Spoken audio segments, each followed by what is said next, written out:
The evening of April 15th, 1818, arrived with the kind of warmth that made London society forget.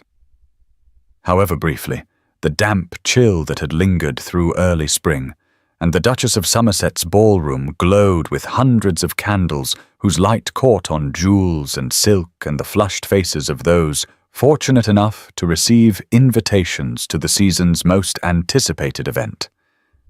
Miss Eleanor Hastings stood near the garden doors at 9:30, positioned in that particular space occupied by women who had learned to make themselves unobtrusive, her lavender silk gown a shade that had been fashionable 3 years prior and now marked her as clearly as any label might have done. She had not wished to attend, but her mother's anxious insistence and her sister Catherine's cheerful bullying had prevailed, and so here she stood, 27 years old and invisible, watching the dancers with the careful expression of mild interest she had perfected over countless similar evenings.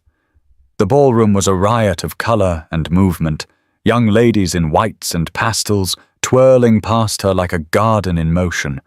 their laughter bright and careless, while she remained still as a stone in a river, the current of society flowing around her without pause. She had long since accepted her place in this world, had made her peace with the knowledge that men looked through her rather than at her, that mothers steered their sons away with subtle pressure, that she was too plain, too old, too intellectual, too much herself to ever be what society required. When Lord Philip Ashworth, Earl of Ravenscroft, entered at 9:45, the atmosphere shifted in that indefinable way it did when someone of true importance arrived, and Eleanor observed with detached interest how conversations paused and resumed, how young ladies straightened their postures, and mothers exchanged meaningful glances. He wore a dark blue coat that fit his tall frame, with the precision only the finest tailors could achieve, and the Ravenscroft emerald pinned at his throat caught the candlelight with green fire. But it was his face that commanded attention, handsome in a severe way, with an expression of polite detachment that suggested he found these gatherings more duty than pleasure. Eleanor had seen him before, of course, at other events, though she doubted he had ever truly seen her, and she felt no bitterness about this, only the dull ache of acceptance.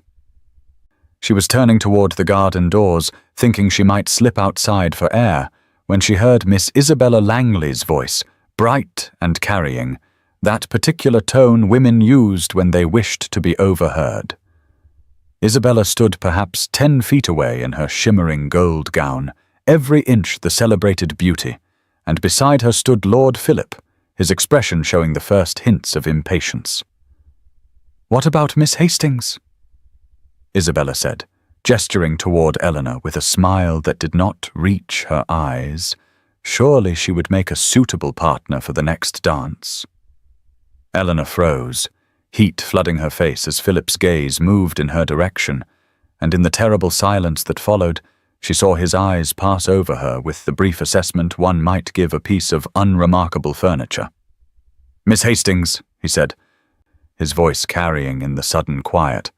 and there was no malice in his tone, only a kind of careless honesty that made it worse, "is too plain and far too aged to merit any gentleman's particular notice, I should think, and certainly not mine." The words landed like blows, and around them Eleanor heard the sharp intake of breath, the rustle of fans raised to hide smiling mouths, the beginning of whispers that would spread through the ballroom like fire through dry grass.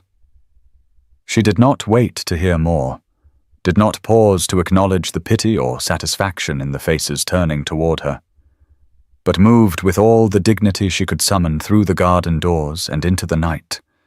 Her vision blurred with tears she refused to shed until she was safely in her family's carriage at 9:45.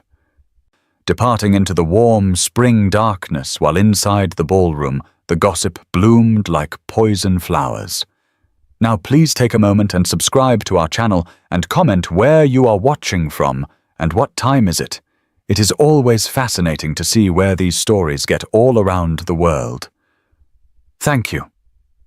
The morning of April 16th, 1818, arrived with pale sunlight that filtered through the curtains of Eleanor's modest bedroom at 8 o'clock, finding her still in her nightgown, with eyes reddened from tears she had finally allowed herself to shed in the privacy of darkness, and she sat now at the small writing desk near the window, surrounded by the books that had been her faithful companions through years of social invisibility, though they offered little comfort against the fresh wound of public humiliation. She had not slept, not truly, only drifted through restless hours where Lord Philip's words repeated with cruel clarity, too plain and far too aged to merit any gentleman's particular notice, and she understood with bitter certainty that she had been foolish to harbour even the smallest ember of hope that perhaps someday someone might see past her unremarkable face to the person beneath. The sound of hurried footsteps on the stairs at 8:30 announced her sister's arrival before Catherine swept into the room without knocking, still wearing her morning dress of pale yellow and bringing with her the scent of rosewater and the particular energy of one bearing significant news. "Eleanor," Catherine said, settling herself on the edge of the bed with the familiarity of sisterhood. Her pretty face arranged in an expression of sympathy that did not quite mask her excitement at being involved in such drama. "I have just come from Lady Whitmore's breakfast, and I am afraid the entire incident has become the subject of considerable discussion." Eleanor felt her stomach twist, but kept her voice steady, as she asked what exactly was being said, though she suspected she already knew, and Catherine reported with apologetic detail that Isabella Langley had been holding court all morning, describing the scene with embellishments that made Eleanor's humiliation even more complete, and that at least a dozen ladies had already heard the story, with variations that grew crueler with each retelling. The gossip had spread through the network of morning calls like ink through water, Catherine explained. And several mothers had apparently expressed satisfaction that their own daughters' prospects were improved by Eleanor's very public dismissal, while others had clucked their tongues and agreed that Miss Hastings really should have had better sense than to remain in society at her age when it was clear no respectable gentleman would have her.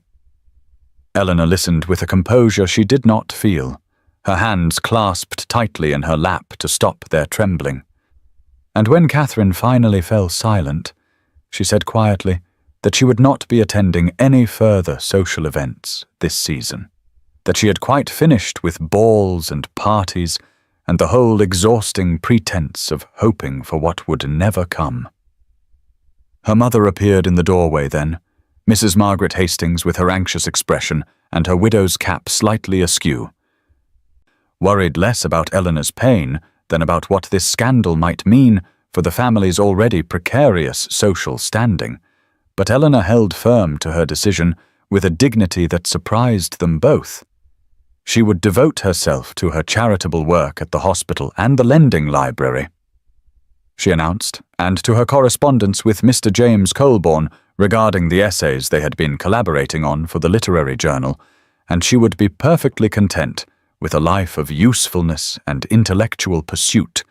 rather than continuing to subject herself to society's casual cruelty. And though her voice remained steady as she spoke these words,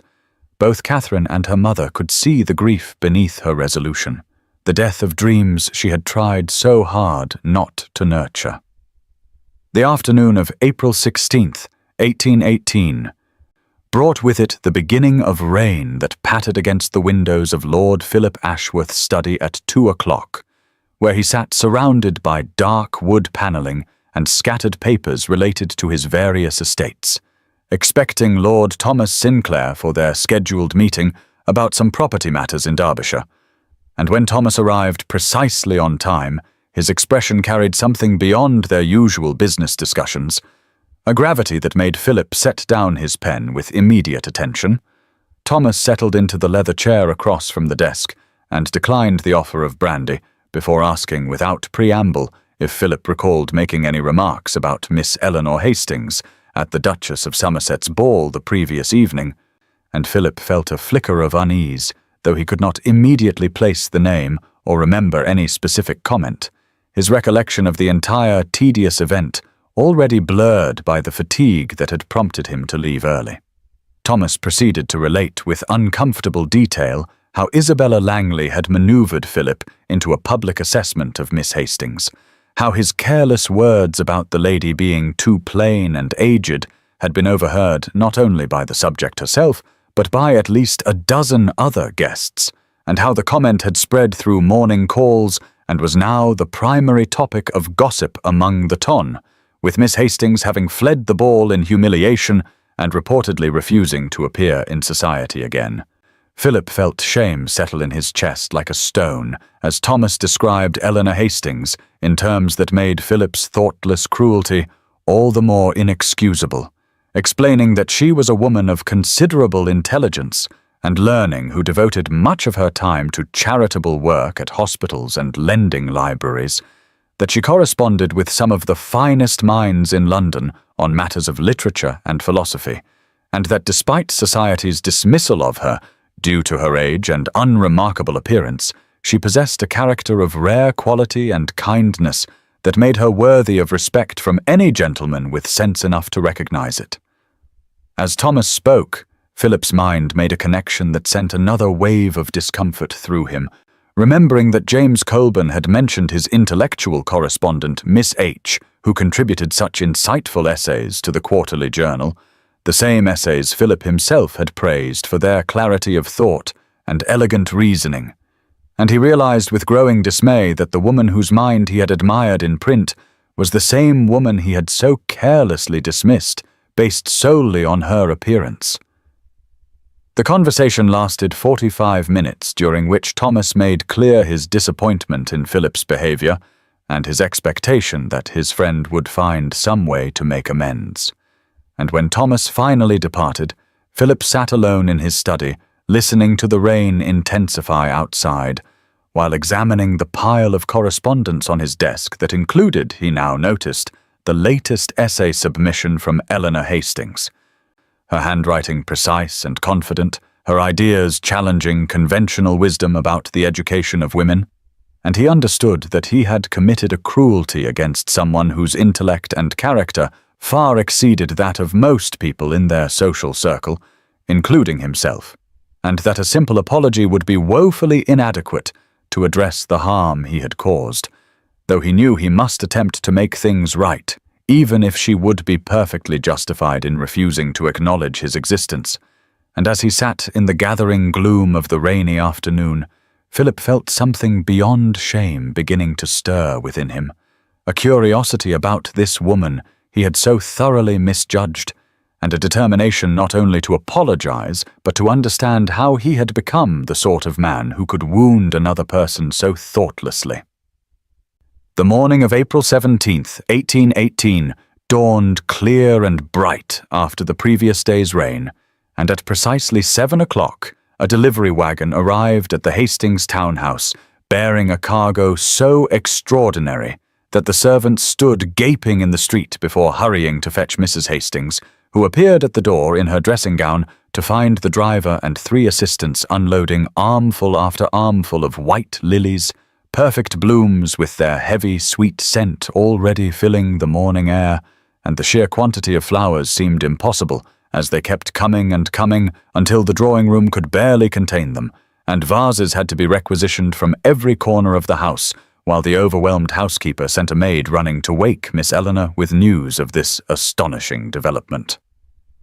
Eleanor descended the stairs at 7:15, still wearing her simple grey morning dress, her hair hastily pinned, and stopped short at the sight of the drawing-room transformed into something resembling a conservatory, white lilies covering every surface and filling every container the servants could find, and her mother stood in the midst of this fragrant abundance, holding a small card with an expression of amazement mixed with calculation about what such an extravagant gesture might mean for the family's prospects. The card bore no signature, only words written in a bold, clear hand that read, "For the Lady of Grace I failed to see," and Eleanor felt her heart contract with a painful mixture of emotions as she recognized immediately that only one person could have sent such a message, that Lord Philip Ashworth had somehow learned the full extent of his cruelty and was attempting to make amends in the most public and dramatic way imaginable. And she did not know whether to feel flattered or insulted by this display that seemed to her both genuine and performative. An apology that was also a spectacle that would certainly reach the ears of everyone in society before the day was through. Catherine arrived within the hour, having somehow already heard news of the delivery through the mysterious network of servants and early morning callers, and she swept through the house exclaiming over the flowers while pressing Eleanor for every detail and speculating endlessly about what it all meant, whether the Earl was acting from guilt or genuine interest, and what Eleanor intended to do about this extraordinary situation, and Mrs. Hastings hovered anxiously, adding her own commentary about the honor of such attention from a man of Lord Philip's standing, while also worrying about what it might mean if his intentions were not serious, and Eleanor's reputation was damaged further by association with what might be merely his attempt to salve his conscience. Eleanor stood silent in the midst of their chatter, breathing in the overwhelming sweetness of 500 white lilies, for she had counted them as the servants arranged them, and the precise number seemed significant somehow, and she felt unwanted hope stirring beneath her anger and hurt, a dangerous softening toward the man who had wounded her so deeply, yet who had apparently taken the trouble to discover who she truly was and to acknowledge his failure to see her worth,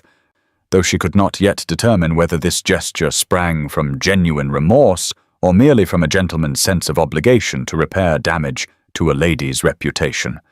and she resolved to remain guarded, even as she instructed the servants to begin distributing the flowers to the hospital and the lending library, where they might bring beauty to those who rarely received such gifts, keeping only a single lily for herself, that she placed in a small vase by her window, where its white petals seemed to glow in the morning light, like a question she was not yet ready to answer.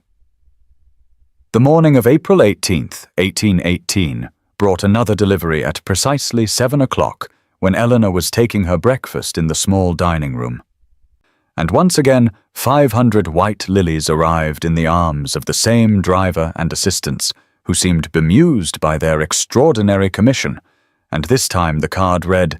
"Forgiveness is a grace I do not deserve, but humbly seek," in that same bold, clear handwriting that Eleanor had studied the previous day with confused fascination, and Mrs. Hastings threw up her hands in bewilderment while simultaneously calculating the expense of such a gesture and what it might signify about Lord Philip's intentions, for no man spent such sums merely to assuage guilt. Catherine arrived even earlier on the second day, at 7:30, and insisted on accompanying Eleanor to the hospital where they would distribute the flowers, and as they walked through the wards, watching patients' faces light up at the unexpected beauty, Catherine pressed her sister about whether Eleanor intended to acknowledge these extraordinary deliveries or simply allow Lord Philip to continue this one-sided campaign indefinitely, and Eleanor replied with more sharpness than she intended that she had no obligation to respond to a man who sought to purchase forgiveness for public cruelty with expensive flowers, though even as she spoke she felt the words ring hollow, because something in those careful messages suggested a sincerity that troubled her determined resistance. The third morning, April 19th, brought the same overwhelming delivery at the same precise hour, and Eleanor stood in the drawing-room that was once again transformed into a garden of white blooms and read the new card that stated, "Beauty is a quality of spirit I failed to recognize," and she felt something shift within her chest, because these words suggested that Lord Philip had taken the time to understand not just what he had done, but why his casual judgment had been so deeply wrong, and she found herself wondering what manner of man would persist in this fashion when she had given him no encouragement whatsoever, and whether his persistence sprang from aristocratic determination, to have his apology accepted, or from something more genuine that she was afraid to consider. By April 20th, the fourth morning of deliveries, the Hastings household had developed a routine for receiving the Lilies, and the servants no longer gaped in amazement, but simply began the process of arranging the flowers in every available container while Eleanor came down the stairs to read the day's message, which stated, "Patience is what I ask while I prove my sincerity," and she stood holding the small card, while the sweet scent of 500 fresh lilies filled the air around her, and she acknowledged to herself that her anger was giving way to something more dangerous. A curiosity about this man who had wounded her so carelessly, yet who seemed genuinely committed to demonstrating his regret through actions rather than mere words. Catherine visited each day and reported with growing excitement that all of society was talking about the Earl of Ravenscroft's extraordinary courtship of Miss Hastings, for that was how people were beginning to describe it, a courtship conducted in lilies and unsigned messages. And while some whispered that it must be guilt or obligation driving such gestures, others noted that no gentleman of Lord Philip's standing would subject himself to such public scrutiny unless his feelings were genuine, and Catherine had even heard that Isabella Langley was practically vibrating with jealous rage at Lady Pembroke's tea, making cutting remarks about fortune hunters and aging spinsters that had caused several ladies to exchange uncomfortable glances. The weather had turned increasingly warm with each day, proper May weather arriving early, and on several occasions Eleanor glimpsed a tall figure in a dark coat, watching from a respectful distance when she left the house, never approaching, but always maintaining that careful observation that suggested Lord Philip was indeed proving his patience drawer, and by the evening of the fourth day, Eleanor sat at her small desk by the window where a single lily from each delivery stood in individual vases, and she composed a brief formal note requesting that Lord Philip cease his deliveries as they were causing disruption to her household and unnecessary speculation among society,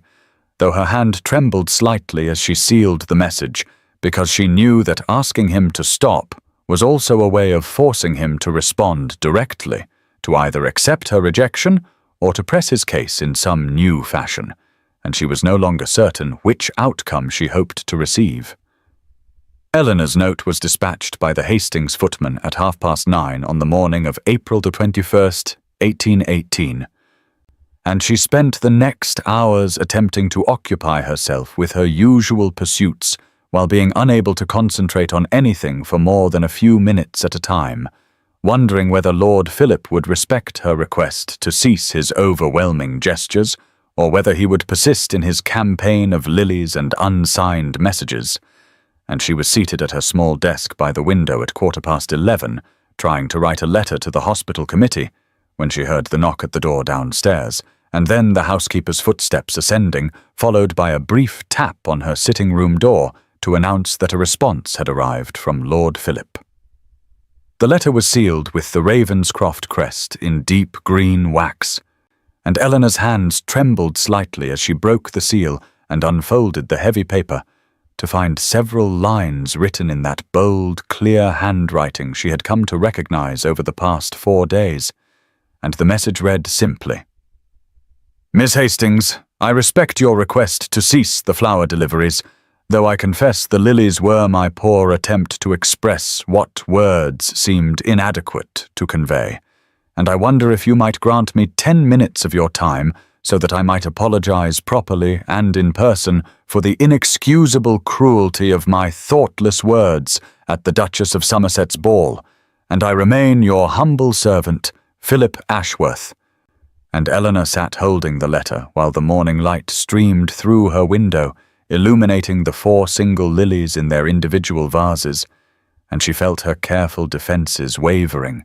because there was something in the simplicity and directness of his request that suggested genuine remorse rather than aristocratic obligation. She spent 20 minutes composing her response, writing and discarding 3 different versions before settling on words that felt true to her own conflicted feelings. And she wrote, "Lord Philip, I appreciate your willingness to respect my request.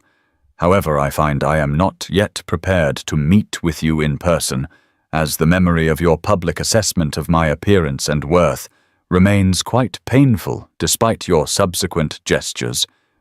And if you are sincere in your desire to make amends, I would be willing to correspond in writing, which would allow us both the opportunity for more careful and considered expression than conversation might permit. And she sealed this message and sent it immediately before she could reconsider her decision to maintain contact at all. Philip's response arrived within 2 hours, delivered by his own footman, who waited while Eleanor read the letter in the drawing room, where that morning's final delivery of 500 lilies still filled every available surface with their heavy white blooms and sweet, overwhelming scent. And this new letter was longer than his first, covering 2 full pages in that bold handwriting that seemed to grow slightly less steady as the message progressed. And he wrote, "Miss Hastings, I am grateful beyond measure that you are willing to engage in correspondence, as I feared my careless cruelty had destroyed any possibility of your tolerance, let alone your forgiveness. And I must tell you plainly that I have no excuse for my words that evening, except to say that I spoke from a place of shallow judgment that shames me deeply, now that I understand who you truly are. And I have learned in recent days from my friend James Colborne and others who know you that you possess not only considerable intellectual gifts, but also remarkable kindness and generosity of spirit. And I realize that I failed completely to see the woman of substance and grace who stood mere feet from me at that ball. And I can only say that the fault lies entirely in my own limited vision, and not in any deficiency of yours. For you possess a beauty of character that far surpasses the superficial qualities I was foolish enough to value in that moment, and I hope that through continued correspondence I might prove to you that I am capable of better judgment and deeper appreciation than I demonstrated on that unfortunate evening." Eleanor read this letter 3 times, standing in the drawing room, surrounded by white lilies, while her mother and Catherine watched from the doorway with barely contained curiosity. And she felt something shift within her chest as she recognized the ring of sincerity in his words, and acknowledged to herself that perhaps Lord Philip's campaign of flowers had been less about assuaging his guilt, and more about finding a way to bridge the distance his thoughtlessness had created. And she retreated to her desk to compose a response that was both cautious and honest, writing that she accepted his apology and agreed to continue their written exchange, provided he understood that she required time to trust his sincerity,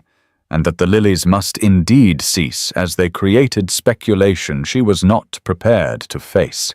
And she ended by saying that if he wished to write to her about subjects beyond mere apology, she would welcome intelligent conversation, as she had few opportunities for such discourse in her daily life. And this letter marked the true beginning of their correspondence, as Philip responded that same afternoon with obvious relief and growing warmth.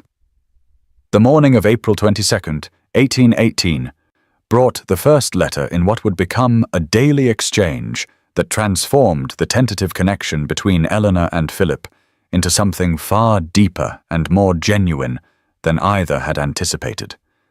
And Philip's initial message arrived at 10:30, while Eleanor was reviewing accounts for the hospital committee, and she found herself setting aside her work with an eagerness that surprised her to break the familiar green wax seal and discover that he had written at length about a recent publication on agricultural reform that he knew from James Colborne was a subject of interest to her. And his observations were not the superficial commentary of a gentleman dabbling in fashionable topics, but rather demonstrated genuine understanding of the economic and social implications of enclosure practices and tenant rights.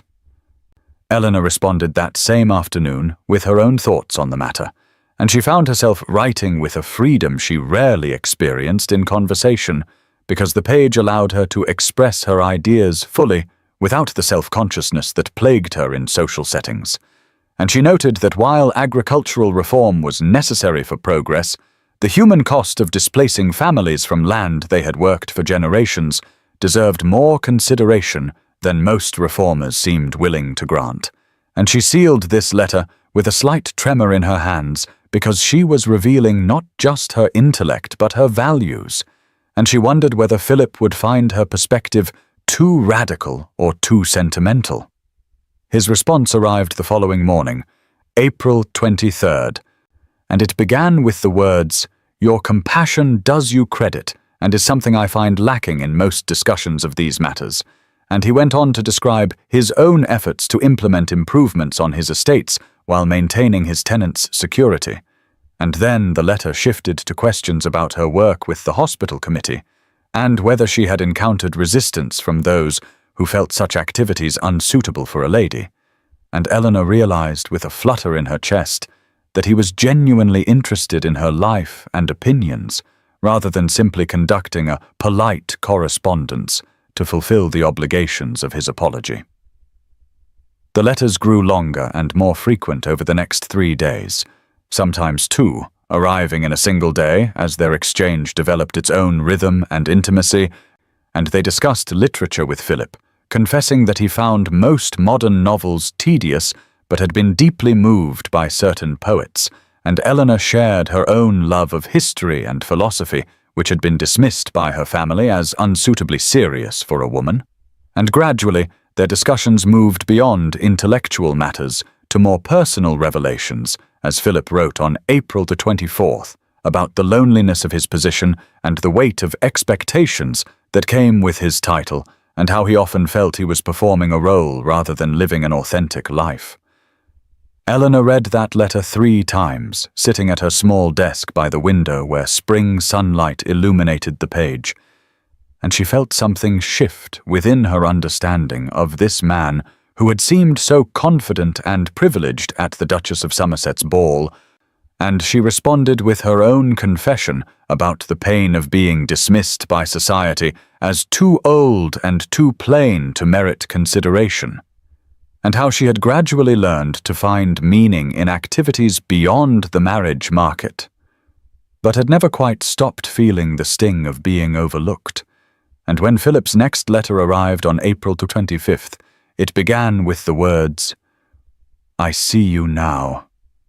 Eleanor and I am ashamed that I was ever so blind." And the use of her Christian name sent warmth flooding through her chest, even as she noted that he had not requested permission for such familiarity, though she found she did not mind this small presumption. Catherine visited daily and noticed the growing stack of letters on Eleanor's desk tied with a blue ribbon,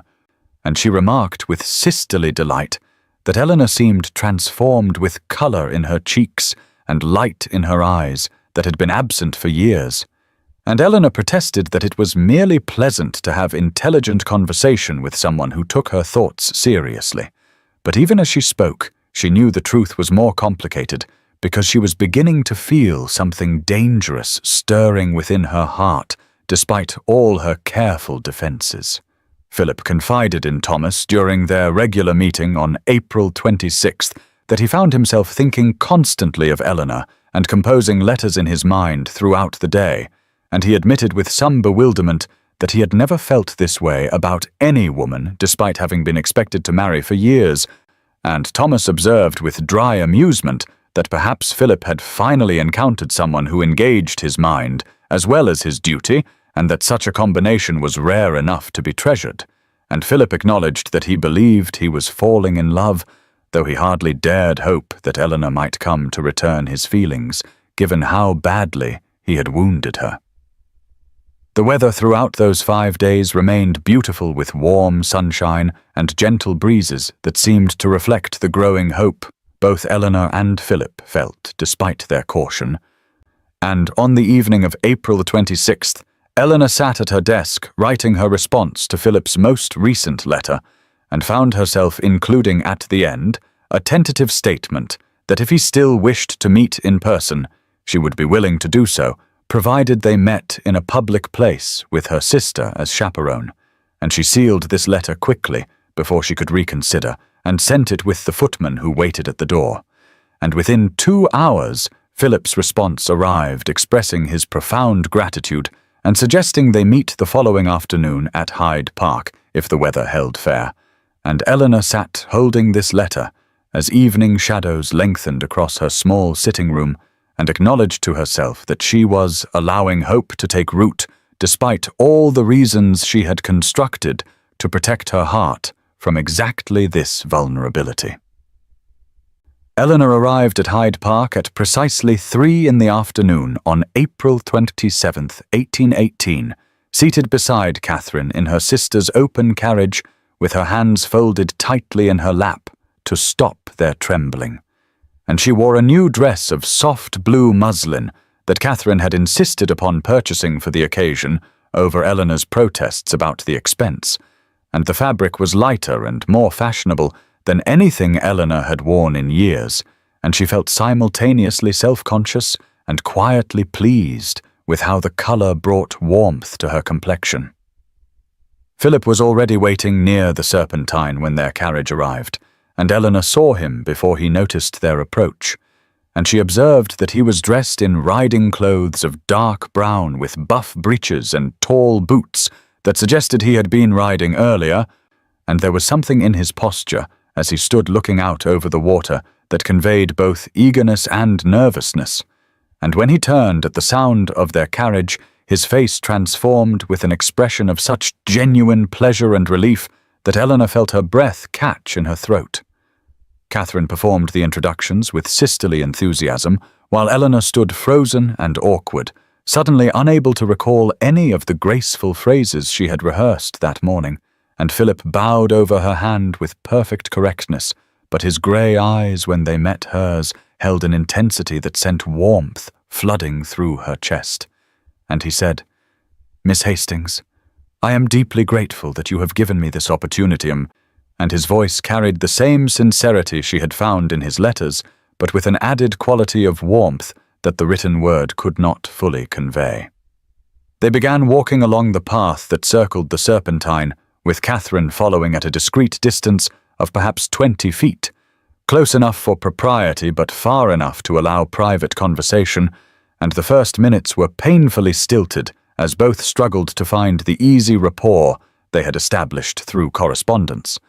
But gradually, as Philip asked about a point Eleanor had made in her most recent letter regarding the education of working children, the stiffness began to ease, and they fell into the natural exchange of ideas that had characterized their written communication.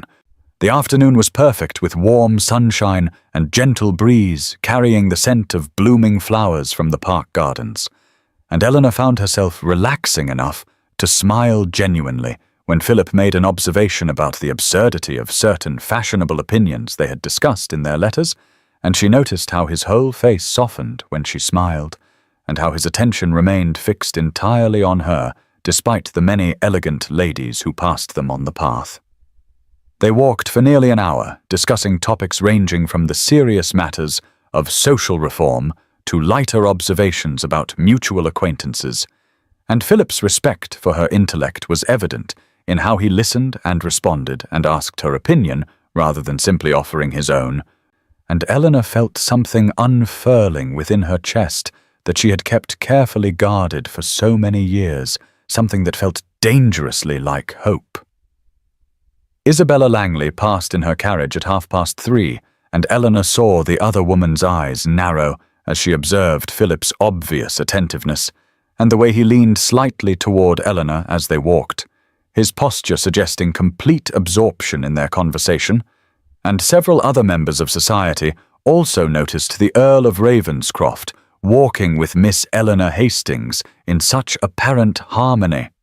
and Eleanor was aware of the watching eyes and the speculation that would follow, but found she cared less than she had expected, because Philip's regard seemed so genuine and so publicly demonstrated. As their walk drew to a close near the spot where Catherine waited with the carriage, Philip turned to Eleanor and said with visible emotion, "Miss Hastings,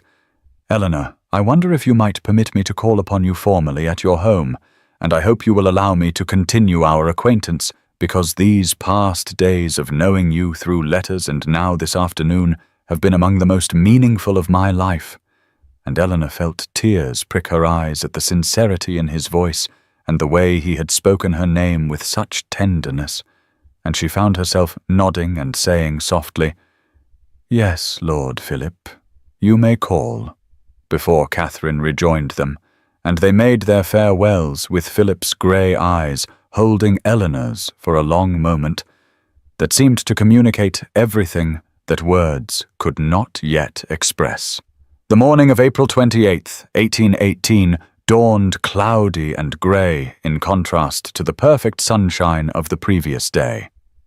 And Eleanor woke with a flutter of nervous anticipation in her stomach because Philip had said he would call that afternoon. But first she had agreed to accompany Catherine to Lady Pembroke's tea party at 11 o'clock, an engagement made weeks earlier that she now regretted because she knew the event would be filled with the very people who had witnessed her walk with Philip in Hyde Park, and she was not prepared for the scrutiny and speculation that would inevitably follow. Catherine assured her as their carriage made its way through London streets that she looked lovely in the soft blue dress she had worn the previous day, which Eleanor had chosen to wear again because it had seemed to please Philip, and because she had so few fashionable gowns that the choice was limited. But her confidence wavered as they entered Lady Pembroke's elegant drawing-room, and conversation noticeably paused as heads turned to observe her arrival with expressions ranging from curiosity to barely concealed malice. Lady Pembroke herself was gracious in her greeting, complimenting Eleanor on her appearance with what seemed like genuine warmth. But within minutes of taking her seat, Eleanor became aware of whispered conversations happening just loudly enough for her to overhear, and she caught fragments about the Earl of Ravenscroft and his surprising attentions to poor Miss Hastings, and speculation about what could possibly account for such an unlikely connection. Isabella Langley arrived fashionably late at 11:30, wearing a gown of emerald silk that perfectly complemented her golden beauty, and she made her way directly to the group of young matrons surrounding Eleanor with a smile that did not reach her cold blue eyes, and she said in a voice of false sweetness how perfectly delightful it was that dear Miss Hastings had finally attracted some masculine attention after so many years on the shelf, though one did wonder what particular circumstances might account for the Earl's sudden interest in someone so very different from his usual preferences. Eleanor felt heat rise in her cheeks, but she kept her composure and responded quietly that she could not presume to know Lord Philip's mind. But Isabella continued with cruel persistence, suggesting that perhaps it was an act of Christian charity, or perhaps the Earl had made some sort of wager with his friends, because everyone knew that men of his position sometimes engaged in such amusements, and several ladies gasped at this scandalous insinuation, while others leaned forward with avid interest. Catherine intervened sharply, saying that Isabella's suggestions were both inappropriate and baseless, but the damage was done because Eleanor could see the speculation in the eyes of every woman present, and she felt the fragile hope she had been nurturing begin to crack under the weight of society's disbelief that someone like Philip could genuinely care for someone like her. Meanwhile, across London at White's Gentlemen's Club, Philip was engaged in his own battle against society's skepticism as he took his usual seat for luncheon at 1 o'clock, and immediately became aware of sidelong glances and hushed conversations among the men present. And when Lord Hartley made a jest about Philip's surprising choice of companion for yesterday's park walk, Philip responded with icy precision that Miss Hastings was a woman of exceptional intelligence and character, and that any man with sense would consider himself fortunate to gain her regard, and the coldness in his tone silenced the immediate laughter, but could not prevent the continued speculation. Thomas joined Philip for brandy afterward, and observed that the gossip about Eleanor was reaching cruel proportions,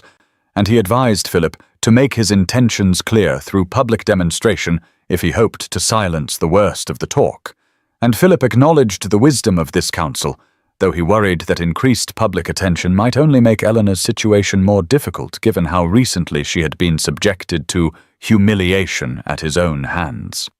That afternoon, Philip arrived at the Hastings townhouse at precisely 3 o'clock, carrying a single white lily with a note expressing his continued esteem,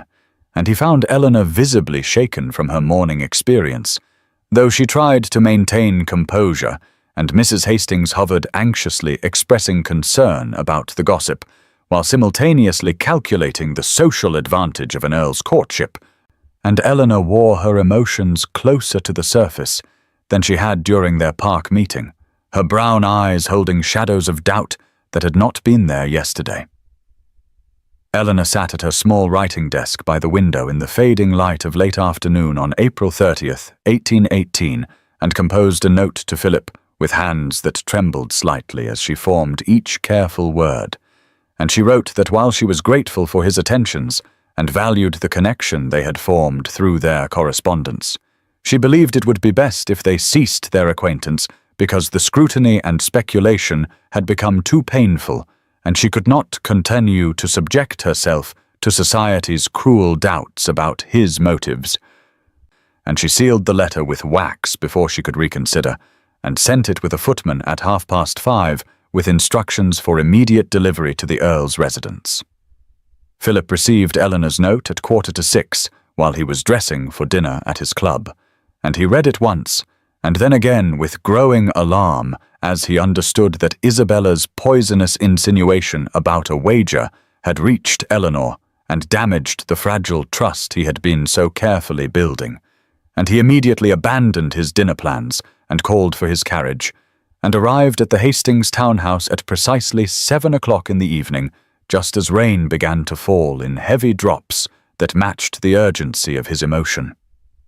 Mrs. Hastings answered his urgent knock herself, because the butler was occupied elsewhere,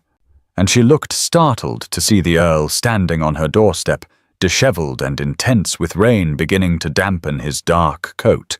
and Philip said without preamble that he must speak with Miss Hastings immediately on a matter of utmost importance, and Mrs. Hastings hesitated only a moment before admitting him to the drawing-room where Eleanor sat in an evening dress of pale grey silk, because she had been preparing for a quiet family dinner, and her eyes widened in shock when Philip entered the room with her mother and Catherine following behind in various states of surprise. Philip bowed curtly to the assembled ladies, but his grey eyes fixed on Eleanor with desperate intensity as he said, "Miss Hastings, Eleanor, I received your note, and I have come immediately because I cannot allow you to end our acquaintance based on the malicious speculation of people who know nothing of what is between us." And Mrs. Hastings made a small sound of alarm at his familiar use of Eleanor's given name, while Catherine looked between them with fascinated concern, and Eleanor stood frozen by the fireplace with her hands clasped tightly together as she struggled to maintain her composure. Mrs. Hastings said perhaps they should discuss this at a more appropriate time, but Philip said with barely controlled emotion that there would be no more appropriate time, because every hour that Eleanor doubted his sincerity was an hour of unnecessary pain, and he asked if he might speak with Eleanor privately, but Mrs. Hastings refused this breach of propriety until Catherine gently touched her mother's arm and suggested they might wait just outside in the hallway, where they could adequately chaperone while allowing the Earl and Eleanor to speak more freely, and after a moment of maternal anxiety, Mrs. Hastings agreed, and the two women withdrew, though Eleanor was painfully aware they would hear every word spoken. The moment they were relatively alone, Philip moved closer to Eleanor, though he maintained proper distance and said with raw honesty, "There is no wager. There is no act of charity. There is no obligation driving my attentions, and I am sorry that society's cruelty has made you doubt what I had hoped my letters and my actions had demonstrated." And Eleanor felt tears prick her eyes as she whispered that she wanted to believe him, but she had spent 27 years being invisible and dismissed, and she could not understand why someone like him would choose someone like her when he could have anyone. And Philip's expression softened with such tenderness that her breath caught as he said quietly, "I choose you because in all my 32 years I have never met anyone whose mind engaged mine so completely, whose character demonstrated such genuine grace, whose spirit showed such strength in the face of unjust dismissal. And I choose you because knowing you has made me understand that I have been as blind as the rest of society in valuing surface over substance." Eleanor turned away to hide her tears as she admitted in a broken voice that she was afraid to hope, and afraid to trust, and afraid that one day he would realize his mistake, and she would be left more wounded than she had been before. And Philip said with passionate conviction that he understood her fear, but asked her to trust not his words, but his actions over time, and he said that he did not care what society thought or whispered, because the only opinion that mattered to him was hers. And he asked her to give him the chance to prove that his regard was genuine and lasting. The rain fell harder outside, creating a sound that enclosed them in intimate privacy,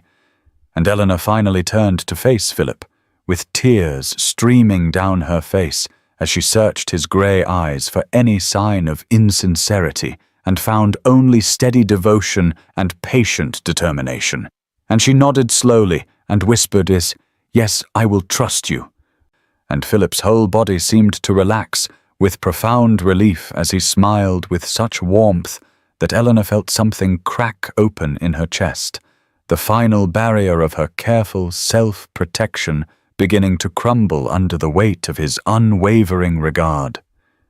The morning of May 1st, 1818, arrived with clear skies and warm sunshine that seemed to mirror the tentative hope blooming in Eleanor's heart as she prepared for her first official outing with Philip,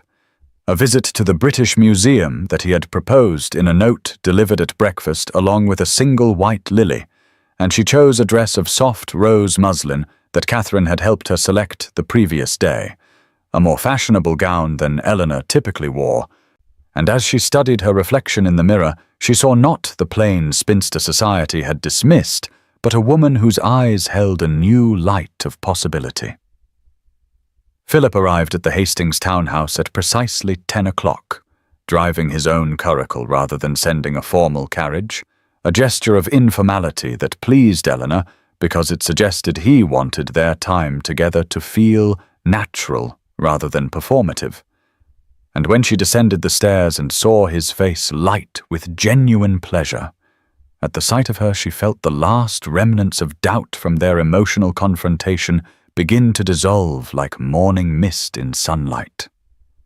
The drive to the British Museum took 30 minutes through London streets that were busy with morning traffic, and Philip pointed out various landmarks and shared amusing anecdotes about the city's history. And Eleanor found herself laughing freely in a way she had not done in years, the ease of their written correspondence translating seamlessly into spoken conversation now that the barriers of fear and misunderstanding had been lowered. At the museum they spent 3 hours wandering through galleries filled with antiquities from Egypt and Greece, and Philip was genuinely interested in Eleanor's observations about the artifacts,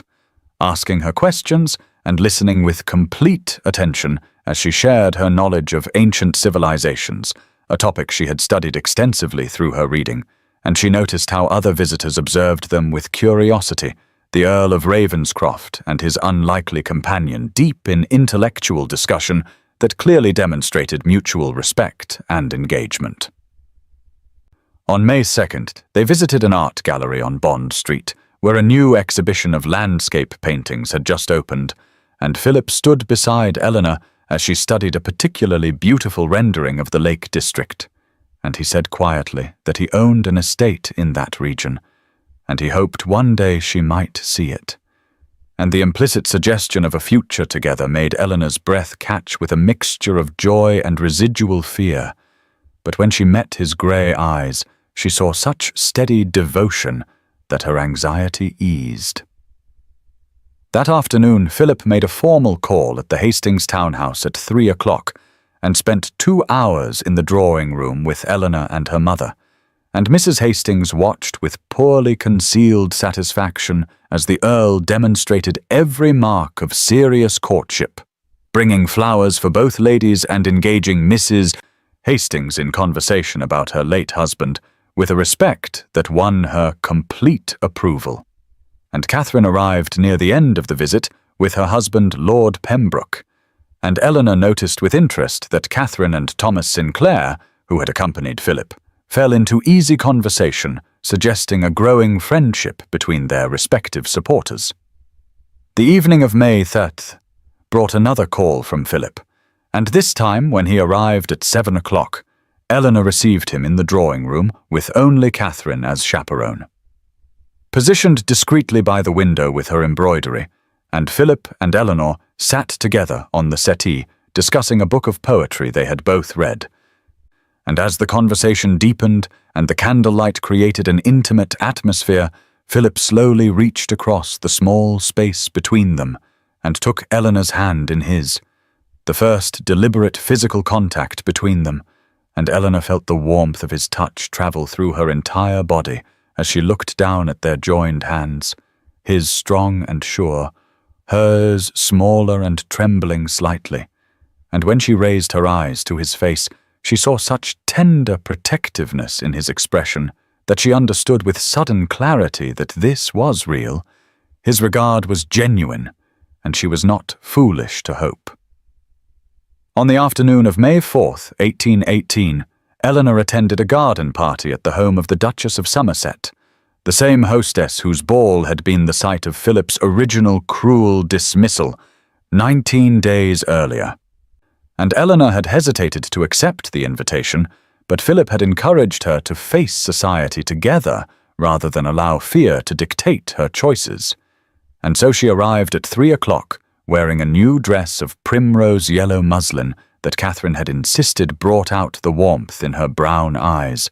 and Philip met her at the entrance to the gardens with such evident pleasure that several nearby guests observed the exchange with fascinated interest. The garden party was attended by approximately 50 members of the ton, all of whom had heard various versions of the story of the Earl of Ravenscroft's unlikely courtship of the overlooked Miss Hastings,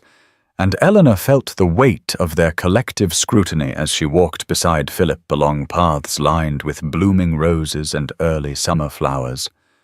But his steady presence and the warm pressure of her hand tucked into his arm gave her courage to lift her chin and meet curious gazes with quiet dignity. Isabella Langley arrived at 3:15, wearing a gown of emerald silk that matched her calculating eyes, and she positioned herself near the fountain at the center of the garden, where she held court among a group of young ladies and gentlemen who hung on her every word.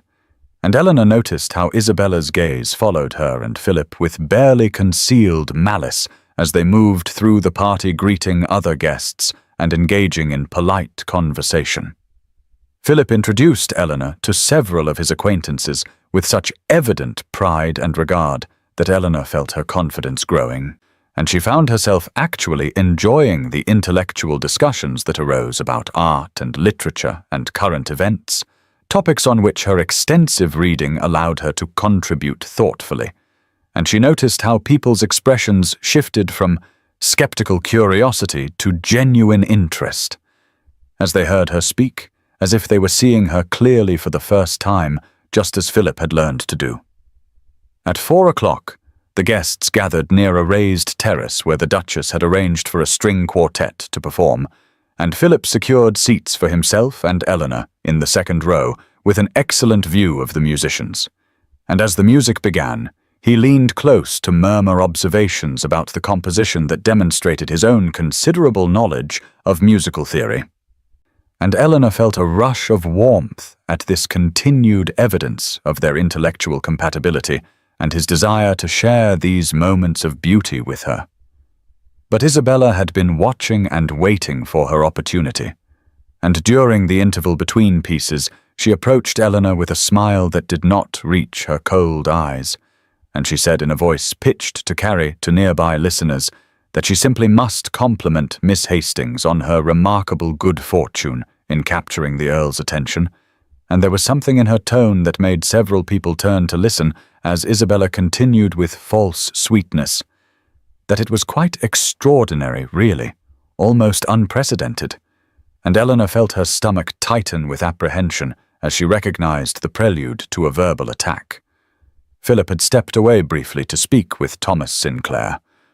and Isabella had clearly timed her approach for this moment of vulnerability, and she said with a little laugh that society was absolutely fascinated by this romance, and everyone was speculating about what could have inspired such a dramatic change in the Earl's usual preferences. And one particularly amusing theory suggested that perhaps there had been some sort of wager or dare involved, a test of whether even the Earl's considerable charm could transform a confirmed spinster into a blushing bride. And the cruelty beneath the pretty words landed like physical blows that left Eleanor breathless with hurt and humiliation. Eleanor stood frozen as several nearby guests gasped at Isabella's audacity, while others leaned forward with eager interest in how this drama would unfold. And she felt the familiar shame rising up to choke her, all her old certainties about her unworthiness flooding back with crushing force, and she was preparing to make some excuse and flee, when Philip's voice cut through the terrible moment with the sharp clarity of steel. And he said, "Miss Langley, your malice is matched only by your ignorance," and his tone was so cold and commanding that Isabella actually stepped back in shock as he continued, that Eleanor possessed more genuine grace and intelligence than any woman of his acquaintance, and he considered himself extraordinarily fortunate that she had granted him the opportunity to prove himself worthy of her regard after his own initial blindness. The silence that followed Philip's public rebuke of Isabella Langley stretched for several heartbeats as the garden party guests stood frozen in collective shock at witnessing such a direct confrontation, and Philip positioned himself beside Eleanor with his hand resting protectively at the small of her back, a gesture of unmistakable claiming that sent whispers rippling through the assembled crowd like wind through wheat. And Isabella's face flushed scarlet with humiliation as she realized she had miscalculated badly in attempting to damage Eleanor's standing, because Philip's defense had only served to elevate Eleanor further while exposing Isabella's own petty cruelty to public censure. Thomas Sinclair materialized at Philip's other side and added in a voice cold with aristocratic disdain that Miss Langley's observation about wagers revealed more about her own character than anyone else's, and he suggested that a lady of true breeding would offer apologies for such an egregious lapse in civility, rather than standing about waiting for applause. And several matrons in the crowd nodded agreement, while Isabella looked around desperately for support that was clearly not forthcoming, because even her usual admirers had taken subtle steps away from her now that she had been thoroughly condemned by two of society's most respected gentlemen. Eleanor felt Philip's hand press more firmly against her back, and she drew strength from his solid presence beside her as she lifted her chin and met Isabella's furious gaze with quiet dignity, and she said in a voice that carried clearly despite its softness, that she bore Miss Langley no ill will and hoped that in time Isabella might discover that a person's worth was not measured by their face or their age, but by the content of their character and the kindness of their heart, and this gracious response in the face of such meanness won Eleanor murmurs of approval from the watching guests, while Isabella had no choice but to curtsy stiffly and retreat from the field of her own failed attack. The Duchess of Somerset herself approached the small group and said warmly that she had been hoping for an opportunity to speak with Miss Hastings, because she had heard such remarkable things about Eleanor's charitable work with the Founding Hospital and her essays on educational reform, and would Miss Hastings do her the honour of taking tea at Somerset House next week, so they might discuss these matters further. And this public endorsement from one of society's most influential hostess effectively erased any remaining doubt about Eleanor's social acceptance, because when a duchess extended such an invitation, it was understood as a signal to all of society about who deserved recognition and respect. Philip leaned close to murmur for Eleanor's ears alone that he was sorry she had been subjected to Isabella's venom, but he hoped his response had made clear to everyone present that he would not tolerate any slight against the woman he loved. And Eleanor turned to look up at him with eyes that shimmered with unshed tears of gratitude and dawning joy, because this was the first time he had spoken the word love aloud, even though his actions over the past weeks had demonstrated that truth in countless ways, and she whispered that she was not sorry because Isabella's attack had revealed the depth of his regard in a way that no private declaration could have accomplished, and she was beginning to believe that perhaps she did deserve this happiness after all. The remainder of the garden party passed in a blur of introductions and conversations as various guests approached to speak with Eleanor, many of them people who had previously overlooked her entirely, but who now sought her company with flattering eagerness, and Philip remained at her side throughout, with visible pride in his expression as he watched society reassess and appreciate the woman he had come to treasure. And Eleanor felt herself blossoming under this combination of Philip's devotion and society's belated recognition, like a flower that had been waiting in shadow finally turning its face toward the sun. The evening of May 5th, 1818, brought an unexpected invitation that arrived at the Hastings townhouse at 11 o'clock in the morning, delivered by a footman in the Somerset livery, and when Eleanor opened the cream-colored envelope, she found a request from the Duchess herself asking if Miss Hastings would do her grace the honor of attending an intimate dinner party that very evening at Somerset House. And the note added in the Duchess's own hand that the Earl of Ravenscroft had also been invited and had expressed his hope that Miss Hastings might attend, and Eleanor felt her heart lift at this evidence that Philip wished to continue presenting her to society's most influential members, despite Isabella Langley's attempt to poison their regard just the day before at the garden party. Catherine arrived at noon to help Eleanor select an appropriate gown for such an important occasion, and they finally decided on a dress of pale rose silk with delicate embroidery at the bodice that had been delivered just 2 days earlier from the modiste Catherine had recommended. And as Eleanor dressed that evening, with her mother fussing over every detail of her hair and jewelry, she allowed herself to acknowledge how profoundly her life had transformed in the 3 weeks since that terrible night at the Somerset ball, when Philip's careless words had seemed to confirm every cruel judgment society had ever made about her worth, or lack thereof. Philip arrived at the Hastings townhouse at 6:30 to escort Eleanor to the dinner in his own carriage, a mark of particular attention that made Mrs. Hastings flutter with anxious pleasure. And when Eleanor descended the stairs and saw Philip's expression as he watched her approach, she felt beautiful for perhaps the first time in her life, because his grey eyes held such warmth and admiration that she could not doubt the sincerity of his regard. The journey to Somerset House took only 15 minutes through the evening traffic of Mayfair, and Philip spent the time preparing Eleanor for the other guests she would meet, explaining that the Duchess preferred small gatherings of no more than 12 people, where genuine conversation could flourish rather than the superficial exchanges that characterized larger entertainments. And he added quietly that he had taken the liberty of mentioning to Her Grace that Eleanor had written several essays on educational reform that had impressed him greatly, and the Duchess had expressed keen interest in discussing those ideas. And Eleanor felt a rush of gratitude for how Philip consistently found ways to showcase her intellectual accomplishments rather than allowing her to be judged solely on the physical attributes society deemed her lacking. They arrived at Somerset House to find a magnificent Georgian mansion, ablaze with lights, and were welcomed into a drawing room of elegant proportions where the other guests had already assembled, including Thomas Sinclair, who greeted Eleanor with genuine warmth, and Lord and Lady Westbrook, whom Eleanor had met briefly at the museum 2 days earlier.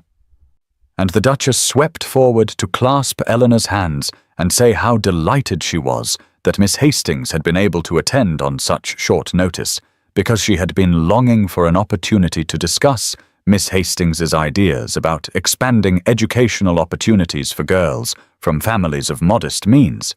And this gracious welcome from one of society's most respected hostesses made Eleanor feel truly valued in a way that transcended mere social politeness and seemed to promise genuine friendship based on shared interests and mutual respect rather than the hollow courtesies that had characterized most of her previous interactions with the ton. The dinner at Somerset House proved to be an evening of intellectual stimulation and genuine warmth that exceeded Eleanor's most hopeful expectations, as the Duchess guided conversation with the skill of a conductor leading an orchestra, ensuring that each guest had opportunity to contribute their particular expertise, while weaving these various threads into a coherent tapestry of ideas that ranged from classical philosophy to modern agricultural improvements to the urgent question of how England might better educate its citizens, regardless of their station or sex. Eleanor found herself drawn into animated discussion with Lord Westbrook about the establishment of charity schools, and was gratified when he listened with genuine attention to her proposals for curriculum reform that would include not merely religious instruction, but practical mathematics and literacy skills that might allow poor children to improve their circumstances.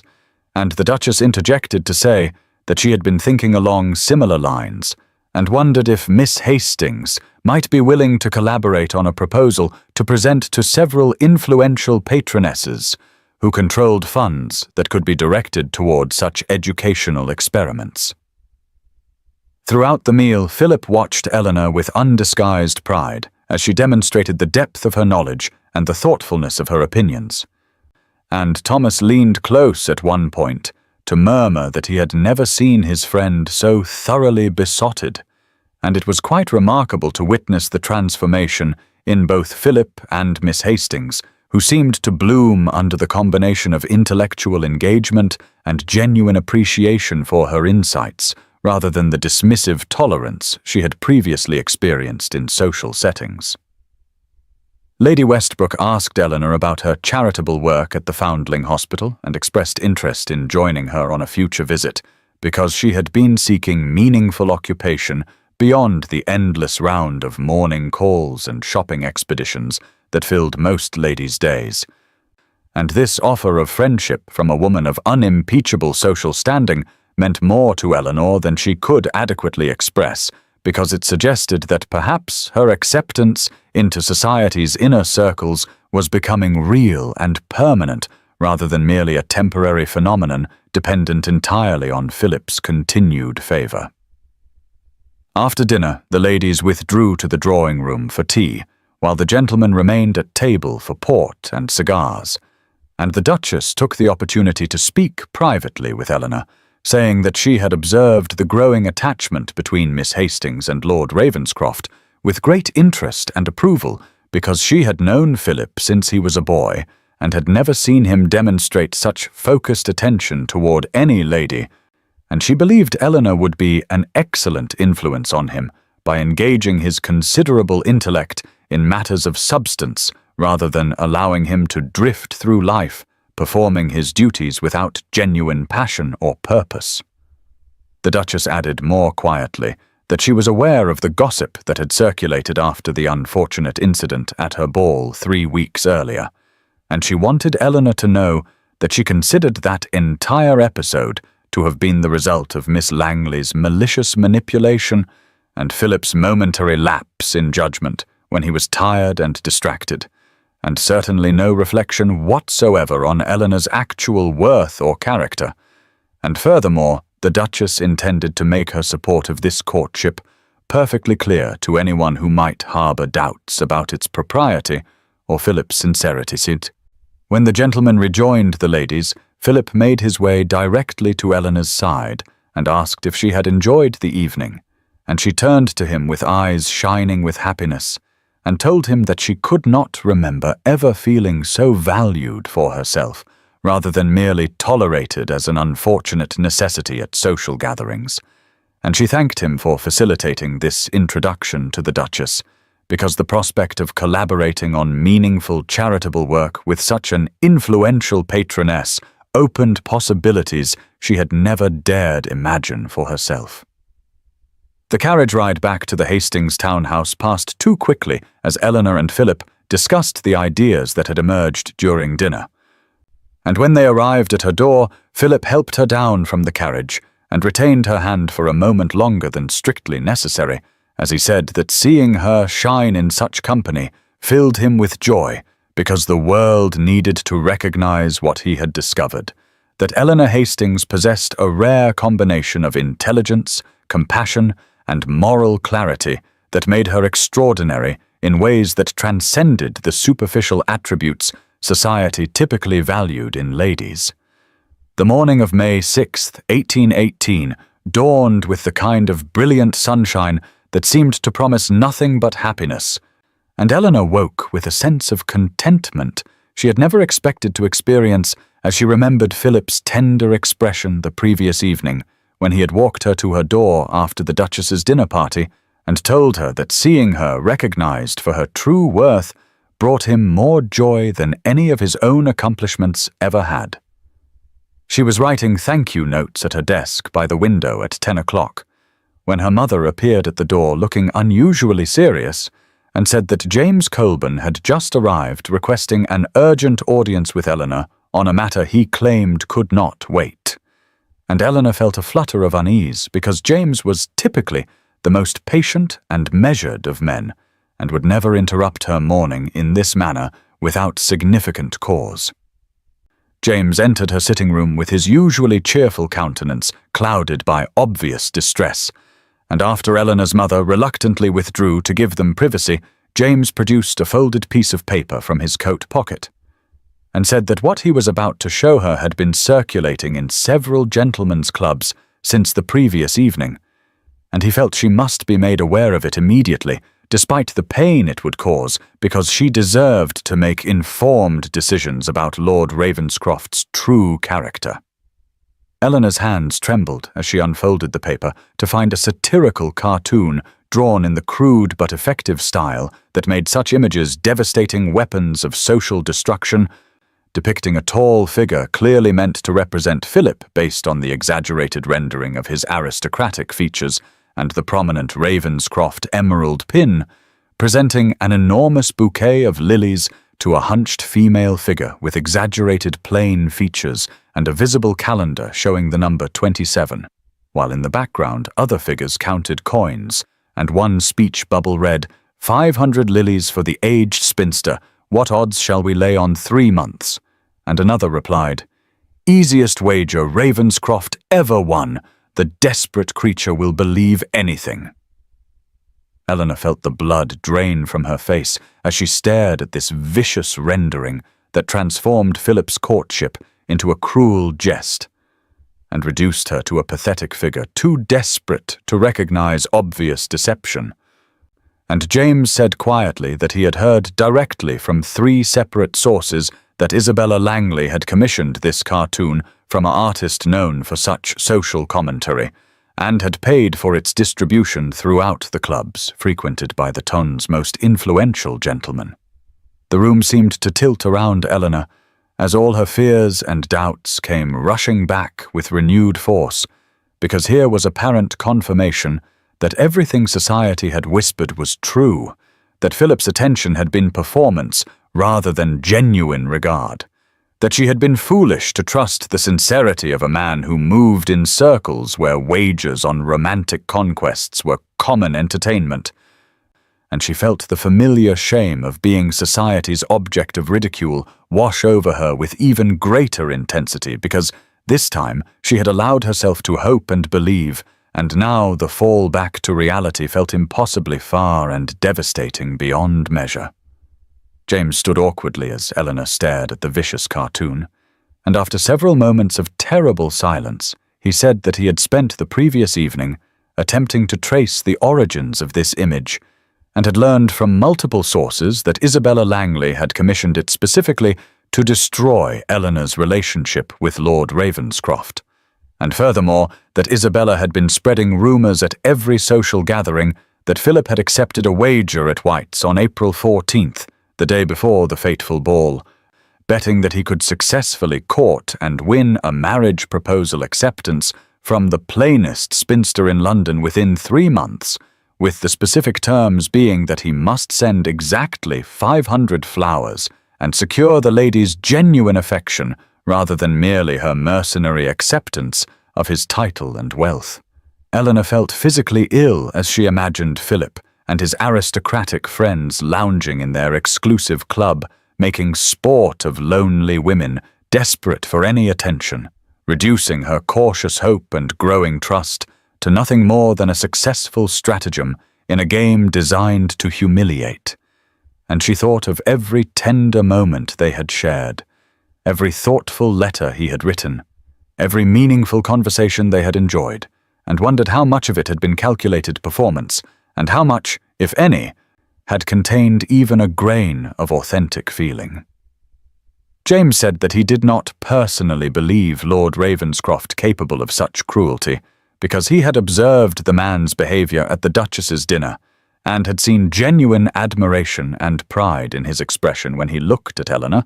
But James acknowledged that the specificity of Isabella's claims, particularly the detail about exactly 500 lilies matching the alleged wager terms, created a circumstantial case that would be difficult to dismiss without direct refutation from Philip himself. Eleanor forced herself to breathe slowly, as she considered what she should do, and part of her wanted to retreat immediately to the safety of her previous resignation, to return to her books and charitable work, and abandon this brief, painful experiment with hope, while another part of her, the part that had begun to believe in Philip's sincerity, insisted that she owed him the opportunity to address these accusations directly before she condemned him based on malicious gossip from a woman who had already proven herself capable of manipulation and cruelty. She told James that she needed time alone to think, and he departed reluctantly after extracting her promise that she would not make any irreversible decisions without first speaking to him again. And after he left, Eleanor sat at her desk staring at the offensive cartoon while tears streamed down her face, not merely tears of hurt pride, but deeper tears of grief for the loss of something precious she had only just begun to trust. The loss of a future she had allowed herself to imagine, despite every instinct of self-protection warning her that women like her did not receive happy endings in a world that valued youth and beauty above substance and character. She knew that she would have to confront Philip with these accusations and demand the complete truth, regardless of how much it might hurt to hear his answer. Because living with uncertainty and doubt would be more corrosive than even the worst confirmation of her fears, and if he had indeed been playing an elaborate game at her expense, then she needed to know so that she could cauterize the wound and move forward with whatever dignity she could salvage from this wreckage. But if by some miracle the accusations were false and his courtship had been genuine, then she owed him and herself the chance to fight against the malice that sought to destroy what they had carefully built together over these past 3 weeks. Eleanor waited until the afternoon of May the 6th, when she knew Philip would be visiting his solicitor on business matters, before she sent a note to his residence requesting that he call upon her at 6 o'clock that evening on a matter of urgent importance, and she spent the intervening hours in a state of careful composure, rehearsing in her mind how she would present the accusations and what questions she needed answered, determined that regardless of how much pain the truth might bring, she would face this crisis with dignity and demand complete honesty, rather than retreat into assumptions that could poison whatever genuine connection they might have built. Philip arrived at precisely 6 o'clock, looking concerned and slightly apprehensive, because the formal tone of her note had been so different from the warm correspondence they had been exchanging. And when Eleanor's mother showed him into the drawing room where Eleanor waited alone, having insisted that this conversation required privacy despite her mother's protests about propriety, he immediately asked if something had happened to distress her, because he could see tension in every line of her posture. Eleanor gestured for him to sit, and then, without preamble, produced the vicious cartoon from where she had kept it hidden in her writing desk, placing it on the small table between them, and watching his face carefully as he looked down at the crude image that had transformed his courtship into cruel jest, and she saw genuine shock and then mounting anger darken his expression as he stared at the offensive drawing. She told him in a voice she worked hard to keep steady that this cartoon had been circulating through the gentlemen's clubs since the previous evening, that Isabella Langley had commissioned and distributed it, and that accompanying the image were detailed rumors about a wager made at White's on April 14th, wherein he had allegedly bet he could win the affections of the plainest spinster in London within 3 months using exactly 500 flowers. And she watched his face grow pale and then flush with fury as she recounted these accusations. Philip looked up from the cartoon with an expression of such genuine horror and outrage that Eleanor felt the first stirring of relief even before he spoke, and he said in a voice tight with controlled anger that every word of these accusations was a complete fabrication. That he had been at his estate in Ravenscroft on April 14th, dealing with urgent matters related to spring planting, and had not returned to London until the morning of April 15th, that he had never made any wager regarding her or any other woman, and that the 500 lilies had been chosen simply because the florist had told him that number would fill her drawing room, and he had wanted his apology to be impossible to ignore or dismiss. Eleanor felt tears spring to her eyes as she heard the ring of absolute truth in his words and saw the pain in his expression that she had been forced to endure such vicious slander. And Philip moved from his chair to kneel before hers, taking her hands in his without asking permission, and saying with fierce intensity that he would provide whatever proof she required to verify his whereabouts on April 14th, that his estate manager and household staff could attest to his presence in Ravenscroft, that he would take her to White's himself, and demand they search their wager book to prove no such bet had ever been recorded, and that he would face down Isabella Langley and every other gossip in London to defend Eleanor's honour and the genuine nature of his feelings.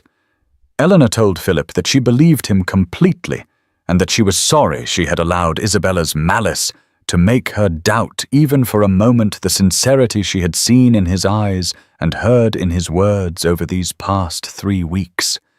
And Philip said with fierce tenderness that she had nothing to apologize for because Isabella's accusations had been deliberately constructed to exploit Eleanor's understandable vulnerabilities, and that any reasonable person would have required answers before dismissing such specific claim. He remained kneeling before her chair and said that he wanted to address these lies publicly and definitively so that no shadow of doubt could linger to poison what they were building together. And he proposed that they should attend the Marchioness of Pemberton's ball the following evening, which he knew would be the largest social gathering of the week and therefore the perfect venue to confront the gossip directly and demonstrate to all of London society that he was courting Eleanor not from obligation or cruel sport, but from genuine admiration and increasingly deep affection. Eleanor felt a flutter of anxiety at the thought of deliberately walking into a ballroom filled with people who had been discussing that vicious cartoon and speculating about whether she was the pathetic dupe of an elaborate wager. But she also recognized that Philip was offering her something precious, the chance to face down the cruelty together rather than allowing it to fester in whispered corners while they pretended it did not exist. She agreed to attend the ball with him, and Philip brought her hands to his lips in a gesture of gratitude that sent warmth flooding through her chest, and he said that before they faced society together, he would spend the following day gathering irrefutable evidence of his whereabouts on April 14th and securing written statements from his estate manager and staff that would prove beyond any doubt that he had been in Ravenscroft rather than at White's, making despicable wagers. After Philip departed, promising to call for her at 8 o'clock the following evening, Eleanor sat alone in the drawing room, feeling emotionally exhausted, but also strangely strengthened by the knowledge that Philip had not flinched from the ugliness that Isabella had created,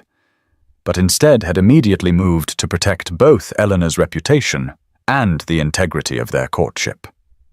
Catherine entered moments later, having been hovering in the hallway with their mother, and she embraced Eleanor fiercely and said that she had heard enough of the conversation to understand what had happened, and that she was proud of Eleanor for demanding the truth rather than simply accepting reassurances,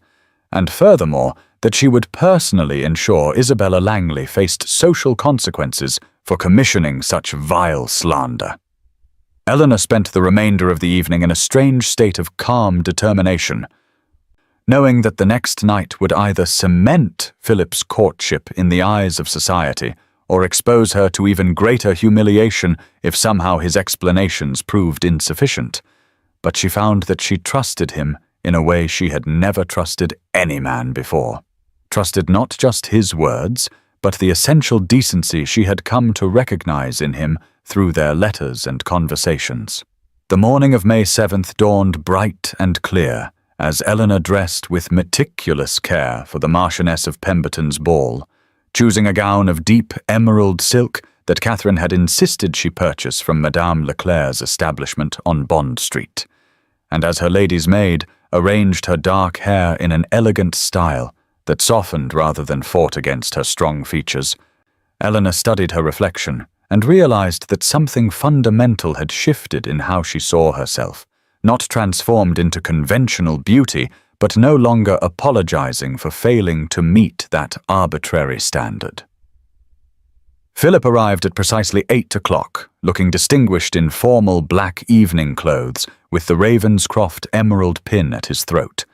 And when Eleanor descended the stairs and saw his face light with unmistakable admiration and pride, she felt courage settle into her bones alongside the inevitable anxiety about the evening ahead. He presented her with a single white lily and a small leather portfolio, and when Eleanor opened the portfolio, she found sworn statements from Philip's estate manager, Mr. Henderson, his housekeeper, Mrs. Rivers, and 4 other members of his Ravenscroft household staff, all testifying that Lord Ashworth had been in residence from April the 10th through April 15th and had departed for London only on the morning of April the 16th. And furthermore, there was a copy of the relevant pages from White's wager book showing no entry for any bet involving Philip or flowers or spinsters on April 14th or any surrounding date. Catherine embraced Eleanor before they departed, and whispered that she would already be at the ball with her husband Lord Pembroke, and would position herself strategically to observe, and if necessary intervene, and their mother pressed Eleanor's hand and said with uncharacteristic emotional directness that she was proud of her daughter's courage, and that any society that could not recognize Eleanor's worth was not worth impressing. The carriage ride to Pemberton House took 20 minutes through London streets still busy with evening traffic, and Philip held Eleanor's hand throughout the journey, not speaking much but offering steady reassurance through his presence and the firm warmth of his grasp. When they arrived and joined the receiving line, Eleanor could feel the subtle shift in attention as guests noticed their entrance together, the ripple of whispers and turned heads that confirmed Isabella's vicious cartoon and accompanying rumors had indeed spread through society exactly as intended, and Eleanor lifted her chin and met curious and skeptical gazes with calm dignity, while Philip's hand at the small of her back radiated protective warmth. The Marchioness of Pemberton greeted them with particular warmth and told Philip loudly enough for nearby guests to hear that she was delighted to see him escorting such an accomplished and intelligent young woman, which Eleanor recognized as a deliberate social signal from a hostess known for her shrewd judgment of character.